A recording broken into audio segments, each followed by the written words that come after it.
안녕하세요. 오 작가입니다. 안녕하세요. 네, 반갑습니다. 네, 반갑습니다. 이번엔 여러분들이 좀 생소할 만한 나라인데요. 앙골라에 대해서 이야기를 해보겠습니다. 오, 앙골라 들어는 봤어요. 그죠. 저도 들어는 봤다가 이번에 많이 공부했습니다. 네. 별도 있고 칼도 있고 이슬람 국가인가? 짠 보실까요? 어떤 주제들을 얘기할지 여왕님도 보이고 물가도 보이죠. 네. 그리고 기름 사막도 나는구나. 보이고 네, 많이 납니다.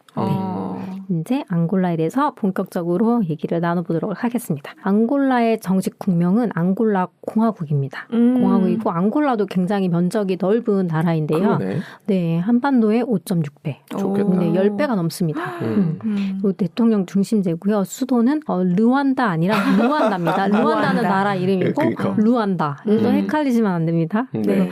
면적에 비해 좀 인구는 적은 편이에요. 4천만 명이 좀 안 되고요. 네. 기후는 굉장히 다양합니다. 열대, 온대, 아열대 이렇게 여러 기후들이 공존하고요. 그리고 남반구에 위치하고 있기 때문에 우리나라 반대라고 보시면 됩니다. 지도를 한번 보실게요. 이 루안다, 이 해변가에 위치해 있고 그리고 위에 하핀다주가 있습니다. 이게 이렇게 떨어져 있는데 국경을 맞닿고 있지 않는데요. 여기 앙골라입니다. 신기하다. 네, 나중에 자세한 얘기 또 해드리겠습니다. 네. 보이는 게 바로 루안다 수도입니다.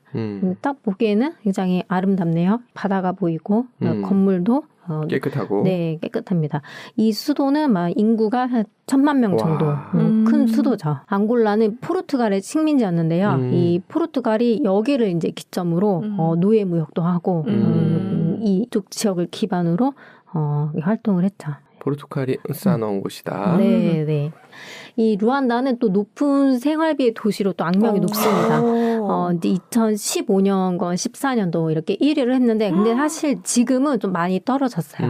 근데 그 당시에는 굉장히 높은 생활비로 좀 악명이 높았고, 이 머셔라는 해외 다국적 컨설팅 기업이 매년 보고서를 냅니다. 이 해외 주재원 생계비를 순위를 발표를 하는데, 우와. 당시에 이제 1위를 했었고, 근데 이게 보통 이제 주재원들 중심으로 생활비이기 때문에 외국인 학교나 공급 아파트나 이런 것들이 있기 때문에 우리가 생각하는 일반 시민들이 생각하는 그런 생활비와는 조금 다를 수 있다는 거. 경호원을 고용하나? 네, 그래도 이제 국제적으로 이런 물가를 비교할 때는 요거를 많이 참고를 합니다. 네. 스위스를 넘었. 네. 그러네요. 홍콩도 넘고. 와. 네. 우리나라 24년도 16위입니다. 저런 거 높은 거 안 좋아. 기후를 보시면 이 지도인데요. 북쪽이 열대 기후, 그리고 왼쪽에 이제 해변가 그 아래에 사막이 있고 온대 기후가 나타납니다. 그래서 루안다의 12월 날씨가 이제 제가 남반구라 반대라고 말씀을 드렸는데요. 네. 굉장히 온화하고 따뜻해 보이죠. 네. 바다 비사막이네. 저기 예쁘겠다. 그거 이따 보여드리려고 했는데. 죄송합니다. 너무 센스가 좋으십니다.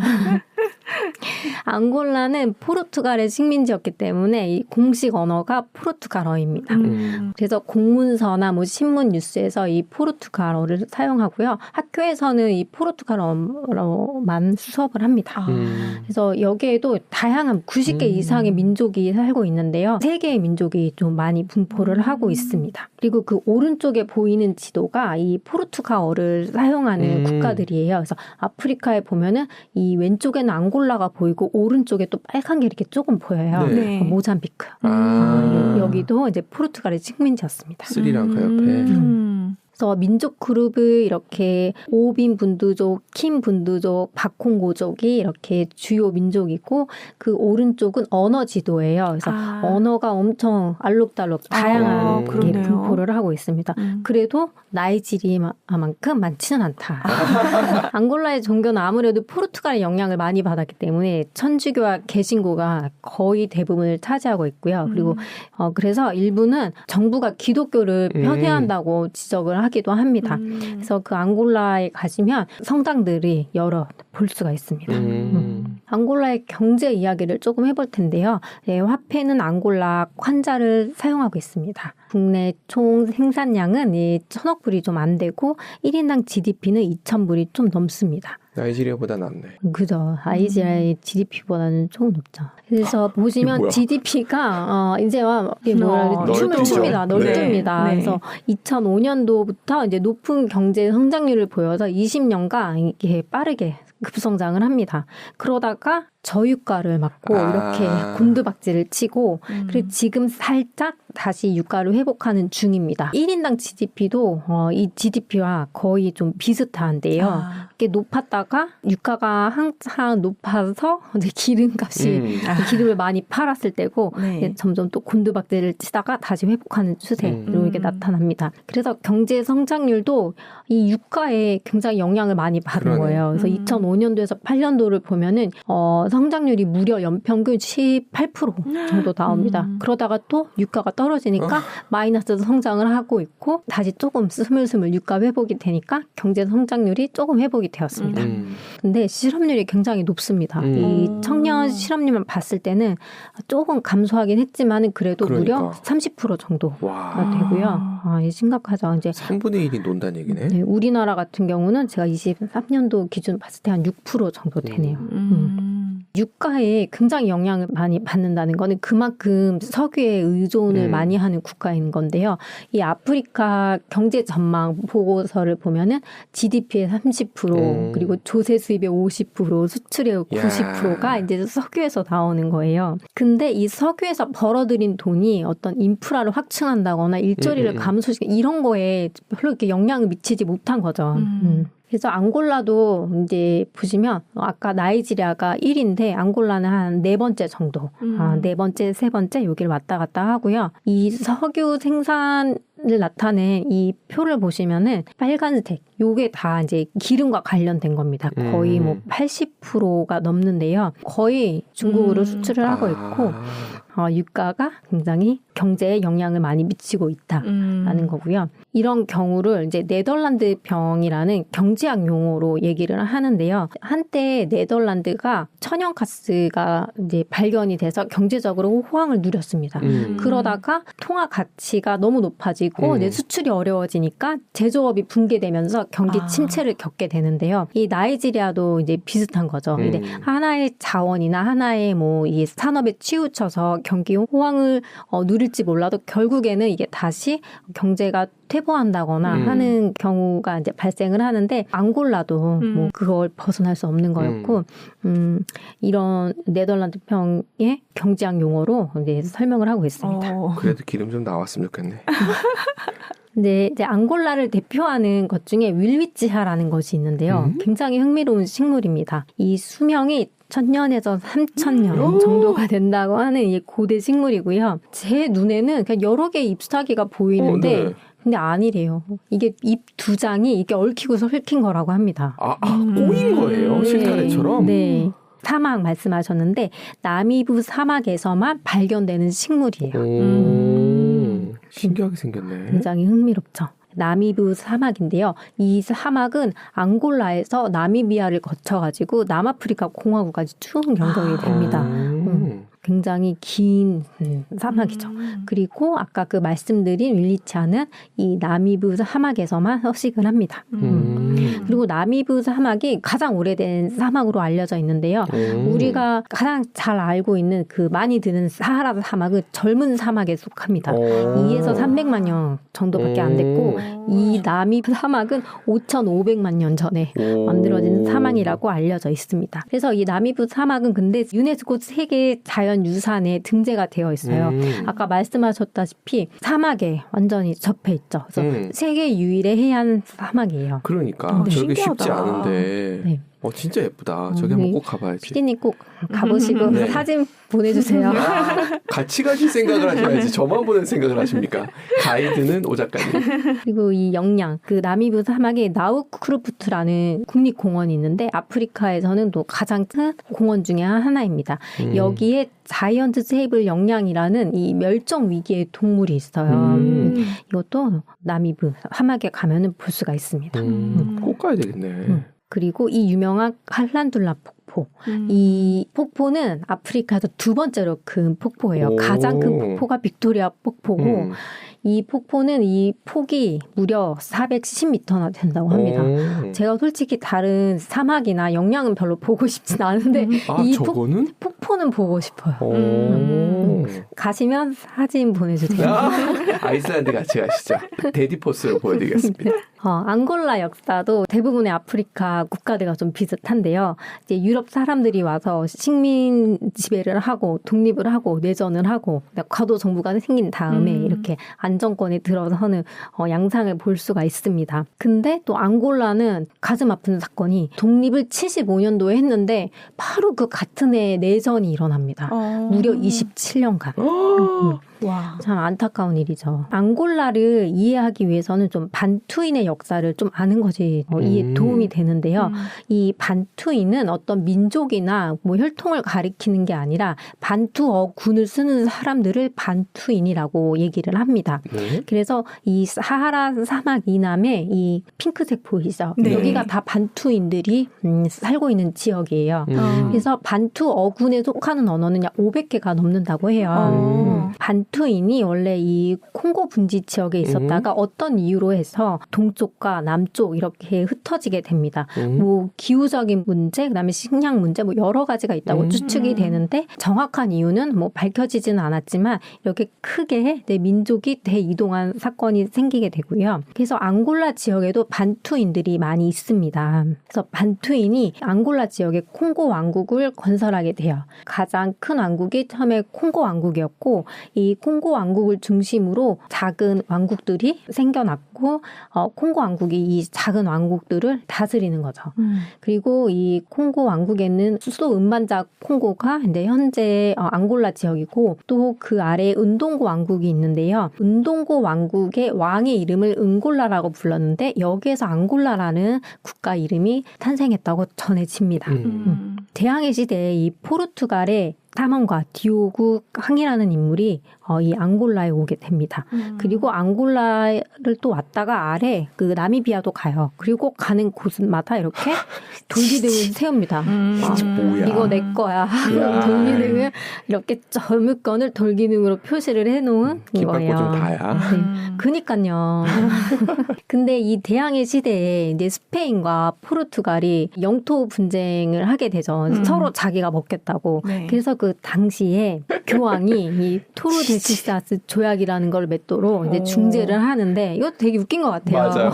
이 카보베르데 섬을 중심으로 해서 서경 46도입니다. 이렇게 위아래로 그 쭉 그은 그 선을 중심으로 왼쪽은 스페인 땅에 오른쪽은 포르투갈 땅에 해가지고 이렇게 나눠진 겁니다. 말이 돼? 그러니까 저도 이걸 보는데 되게 말이 안 되는데 서로 이렇게 남아있네요. 네. 그래서 이 포르투갈이 아프리카를 지나서 인도 무역로를 개척을 하는데 거기에서 이제 중간 기지점으로 앙골라와 그 오른쪽에 있는 모잠비크를 기지로 찜했군요. 하는 거죠. 그래서 이 사람들이 또 무역을 하러 왔는데 또 선교를 하겠다고 또 나섰죠. 그래서 이 콩고 왕국이 최초로 무역 관계를 체결한 곳이 바로 포르투갈이고요. 그 당시에 콩고 왕이 종교를 받아들여서 개종을 또 하고 문화도 많이 받아들입니다. 그래서 이름도 이 서양식으로 바꿔요. 주왕 1세. 그리고 아들은 또 아폰소 1세. 이렇게 이름도 바꿉니다. 이 노예 무역을 한 경로인데요. 우리가 전에 봤던 뭐 가나 뭐 그쪽 세네갈 이쪽을 중심으로 항이 하나 있고 여기 또 앙골라도 노예 무역 항으로서 굉장히 큰 항구였습니다. 그래서 이게 루안다 지역. 그 지금의 수도죠. 여기에서 주로 브라질로 노예들이 이동을 하게 되고요. 거의 뭐 400만 명 정도가 간 것으로 추정이 됩니다. 그래서 브라질에 주로 이 사탕수수를 재배를 하고 광산 이런 쪽으로 일을 하게 되죠. 빨려와서. 노예들을 이제 일로 보내기 위해서 이 유럽 국가는 이제 아프리카의 뭐 총기, 무기나 면직물 이런 것들을 팔고요. 근데 노예가 브라질이나 카리브해 이쪽으로 이동을 하게 되고 이 노예들이 생산한 뭐 설탕, 담배, 면화 이게 유럽으로 가게 되고 이렇게 악순환의 고리인 건가요? 네. 그래서 수많은 노예들이 팔려 나가게 되고 비인도적인 처우를 받으면서 일을 하게 되죠. 바로 여기가 그 루안다에 있는 노예 박물관인데요. 당시에 이제 노예로 팔려 나가기 전에 강제적으로 세례를 받고 개종을 받습니다. 야, 진짜. 근데 당시에 지배했던 이 사탕수수는 네, 화이트 골드라고 불리는 아주 고수익 작물이죠. 그래서 벌이 없어도 꿀을 주는 갈대다라고 이렇게 불릴 정도였고, 근데 굉장히 이게 노동 집약적인 작물이기 때문에 많은 노예들이 필요했고, 그 브라질에 있던 원주민들, 그래서 사람들은 이를 노동을 시키기에는 적합하지 않았다고 해요. 몸도 이제 체력적으로도 이 아프리카 사람들이 더 좋았고, 종교적인 이유도 있었습니다. 콩고 왕국과 은동고 왕국으로 권력이, 세력이 이제 이동을 하게 되는데요. 맨 처음에 콩고 왕국은 앙골라의 북부에 있었고, 그 다음에 은동고 왕국이 그 콩고 왕국이 조금 아래에 있었잖아요. 점점 나중에는 콩고 왕국이 쇠퇴를 하고 새로운 노예 공급지를 이제 은동고 왕국으로 옮김으로써 이 은동고 왕국이 번성을 하게 됩니다. 대신 이제 은동고 왕국과 이제 유럽이 또 더 전쟁이 본격화되기도 하는 거죠. 이 은동고 왕국의 이 은징가 여왕을 빼놓을 수가 없는데요. 굉장히 유명한 여왕입니다. 이 은동고 왕국의 이 여왕은 아빠는 왕이었지만 엄마는 노예 신분이었어요. 그리고 이 여왕의 오빠가 은징가를 굉장히 경계했습니다. 왜냐하면 어렸을 때부터 되게 총명했고 똘똘했고. 역시 피는 섞여야 돼. 그래서 아빠가 이 왕이 죽은 다음에 이 오빠가 이 은징가 여왕의 그 아들을 죽이고 또 이 은징가가 아이를 다시 낳지 못하도록 그 여성성을 없애버리기도 하는 그런 끔찍한 일을 했어요. 그래서 은징가가 이제 다른 왕국에 피신을 갔는데 이 오빠가 포르투갈과 뭐 협상을 하거나 할 때 그 역량이 되지가 않는 거예요.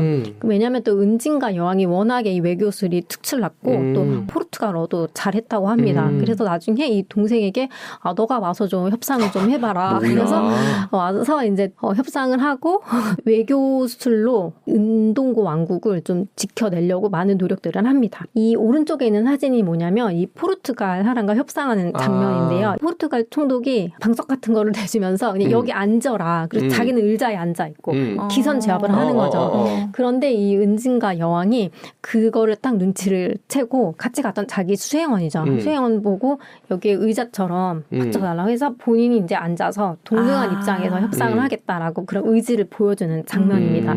그래서 이 은징가 여왕은 민족적인 영웅으로서 그리고 앙골라의 어머니로서 앙골라 국민들이 좋아하는 인물입니다. 그래서 죽기 전까지 이제 유연하게 외교적 파트너를 바꾸고 유럽 국가들을 효율적으로 견제했다는 평가를 받고 있습니다. 그리고 이 여왕을 소재로 한 영화도 제작되어 있습니다. 역시 외교를 잘해야 돼. 좀 이렇게 건너뛰어서 앙골라의 독립 이야기를 한번 해보겠습니다. 이 앙골라는 1960년대 이후에 크게 세 개의 민족이 있는데 민족을 중심으로 해서 이 독립운동을 하게 됩니다. 각자가. 네. 이 독립운동을 하게 되는데요.